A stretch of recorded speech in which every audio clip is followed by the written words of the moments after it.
So body condition scoring is a tool farmers can use easily to assess the condition of their ewes, and this is done by handling the ewe over and around the backbone area of our loin, just behind the last rib, and we can use our fingertips to feel the level of fat cover over the spine and the degree of sharpness and roundness of the lumbar vertebrae, which indicates, as it gives us an indicator of the amount of fat cover the ewe is carrying.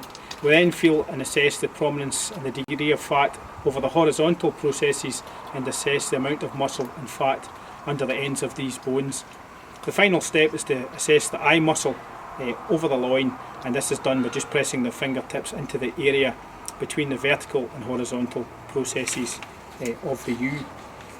So when condition scoring, there are 5 main scores, where 1 is very, very thin and 5 is excessively fat. We then further break these down with half scores to define a condition score of individual ewes. In commercial situations, we rarely find ewes of a condition score 5, which are excessively fat and you can't feel the spine processes even with firm pressure. Rams would be expected to be in a condition score of 3.5 to 4. Although most problems with poor condition relate to thin ewes, overfat ewes can also have similar difficulties, and trials have shown that lean ewes and fat ewes will underperform because at mating they don't come into heat when the rams are first turned out. They have erratic heat periods and they shed fewer eggs, and are also more prone to reabsorbing the fetuses. In mid and late pregnancy, both fat and thin ewes are more prone to twin lamb disease. Lean ewes are more likely to die, and vaginal prolapses are more common in flocks with many fat ewes. At lambing time, lean ewes may have difficult births due to weaknesses. Fat ewes may have more difficult births due to oversized lambs, and both could produce fewer and weaker lambs. Lean ewes also have poor colostrum and milk supply, resulting in lamb losses post-birth, and lean ewes are also poorer mothers. Condition scoring should be used at weaning time, or at the very least the last 8 weeks before tupping, which is vital.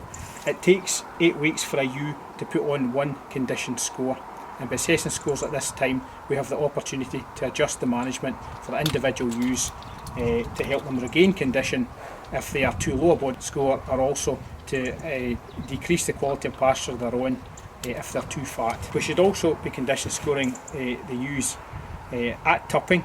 This gives us an indicator, an early warning for the coming winter if ewes are too lean at tupping time.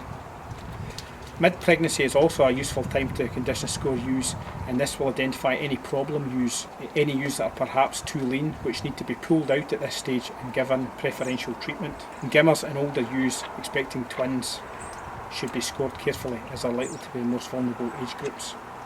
In late pregnancy, the fetus starts to grow most rapidly in the last 7 to 8 weeks of pregnancy, and here there'll be the problems with lean ewes at this stage, and these ewes have to be drawn out and fed.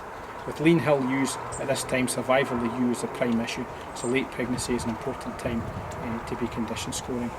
And by using condition scoring regularly, then the skill of identifying lean and overfat animals will be improved.